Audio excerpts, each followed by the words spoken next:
যুক্তরাষ্ট্রের ওয়াশিংটন ডিসির হিলটন হোটেলে প্রেসিডেন্ট ডোনাল্ড ট্রাম্পের ডিনার অনুষ্ঠানে গুলি চালানো হয়েছে। এ সময় ভয় পেয়ে ট্রাম্প টেবিলের নিচে মাথা লুকান। গুলির শব্দের পরপরই ট্রাম্পকে দ্রুত সেখান থেকে সরিয়ে নেয় গোয়েন্দারা। এ সময় যুক্তরাষ্ট্রের ভাইস প্রেসিডেন্ট জেডি ভ্যান্সকেও দিক বেদিক হারিয়ে ছোটাছুটি করতে দেখা যায়।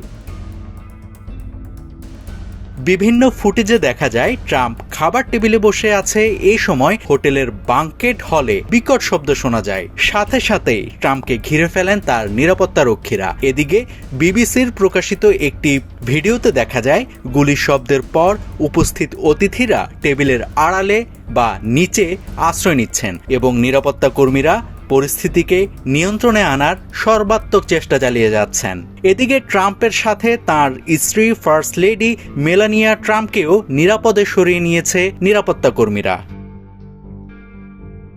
এই ঘটনার পরপরই ট্রাম্প নিজের সামাজিক মাধ্যম ট্রুথ সোশ্যালে লিখেন, এ হামলায় তিনি লক্ষ্যবস্তু ছিলেন বলে তার মনে হয়। তাকে সরাসরি লক্ষ্য করে এই হামলা চালানো হয়েছে। প্রত্যক্ষদর্শীরা জানান, রাতের খাবার চলার সময় হোটেল হিলটনের ভেতরে গুলির শব্দ শোনা যায়। কেউ কেউ বলেন 5 থেকে 8 রাউন্ড গুলির শব্দ শোনা গিয়েছিল সেই সময়। এদিকে সংবাদ মাধ্যম CNN জানিয়েছে সন্দেহভাজন বন্দুকধারী ক্যালিফোর্নিয়ার বাসিন্দা। সন্দেহভাজনের নাম হচ্ছে কোল থমাস অ্যালেন। তবে তিনি কী উদ্দেশ্যে এই হামলা চালিয়েছেন সেই ব্যাপারে এখন পর্যন্ত কোনো গণমাধ্যম কোনো তথ্য জানাতে পারেনি।